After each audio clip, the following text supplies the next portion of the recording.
Hello kabayan, magandang araw at magandang gabi kabayan. So mag-repair pala tayo ng panel sa kayong sa pintuan. Bago yung molding na yan. So wala nang blending yung driver side kabayan ha. Kasi malayo na yan siya. So bago ang lahat kabayan, huwag kalimutang mag-subscribe at paki-click na din yung mga like diyan. So, salamat sa suporta. Okay? So yan para kabayan, yan so may kalawang na siya. Kasi mga wala pang isang taon yan si kabayan na kasi insurance si kabayan ang ginawa niyan, pa-quotation muna sila, tapos pwede kasing pa-quotation muna sila saka nagagawin yung kotse pag kailangan pa nila yon. So may bangga, biyahe nila, okay lang naman yun sa kabayan, pero mag-set sila ng date dyan kung kailan yan repair. So pero ngayon ni-repair natin yan. So, yun ang sinasabi na ang kalawang mabilis pumasok dito sa Canada. Basta lalo na pag winter. So, matanggal na yung pintura niya kabayan, automatic, kahit maliit lang, automatic, kalawang. So, kakainin ng kalawang agad.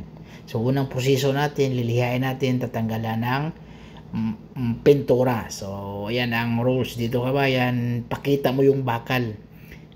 So, pagkawita ng bakal, saka ka na magpatong ng masilya. So, sa Saudi naman dati, labas mo yung bakal. Kunwari, ni-repair mo yon. So, kahit hindi, lihain mo lang ng 80 yon. Tapos, kahit may pintura, hindi pa natanggal lahat ng pintura, lihain mo lang 80, pwede na pahira ng masilya. Pero dito kabayan, kailangan pudpurin mo pakita mo yung bakal, saka ka na magpahid ng masilya.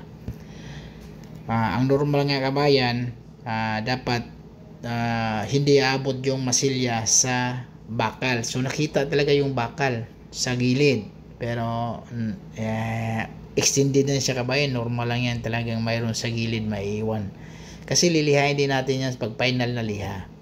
So ang style ko kabayan, pinalo-palo ko lang siya kabayan, tapos hindi na ako gumamit ng machine na pang puller natin. So pinahiran ko na lang, hindi naman gaanong lubog.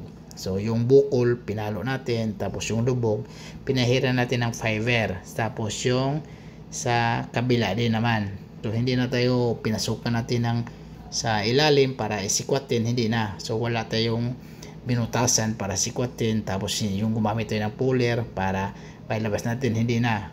So para mabilisan siya kabayan. So yan kabayan, ilang oras ko lang ginawa yan. So 2 oras lang. So pero ako na yung nakuha niya kabayan, ako na nagpreparasyon dyan, kasi wala tayong preparasyon. So iba naman kasi dito sa Canada kabayan, kailangan marunong ka din magpreparasyon. So ang preparasyon naman easy lang yan, hindi yan mahirap. Ang mahirap lang naman sa latero, kasi sa Pilipinas, sa ibang bansa, sa tulad ng Saudi din, so ang latero, ang pag-repair lang, hindi ka na maglagay ng masilya. Pero dito, pag latero ka, ikaw ay magmasilya. So pag ibigay mo doon sa preparasyon, ready to primer na yan siya.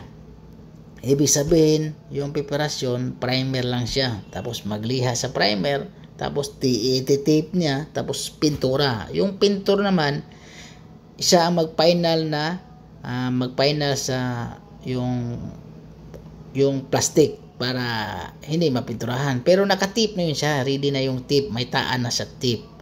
So ipa-final na lang yan sa pintor.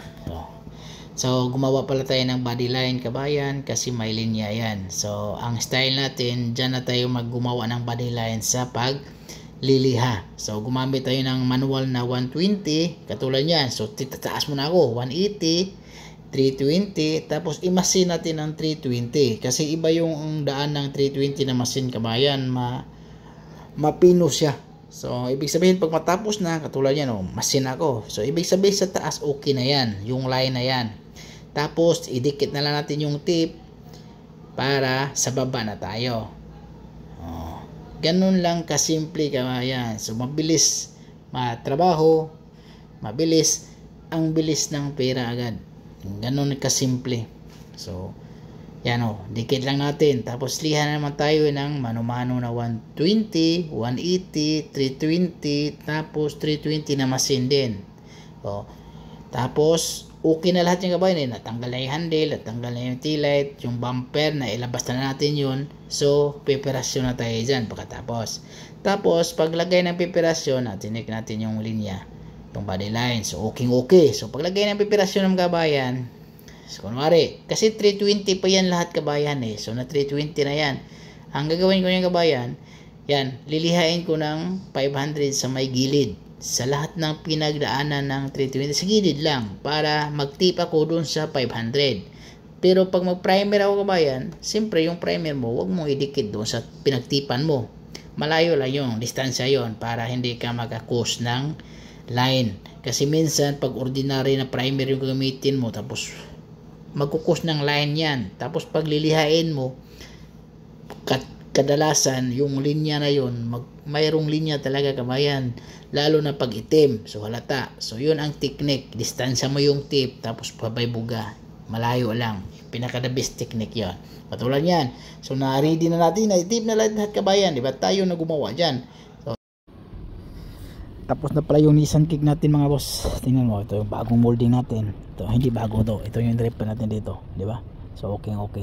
Dito yung kalawang, okay? Oh, perfect.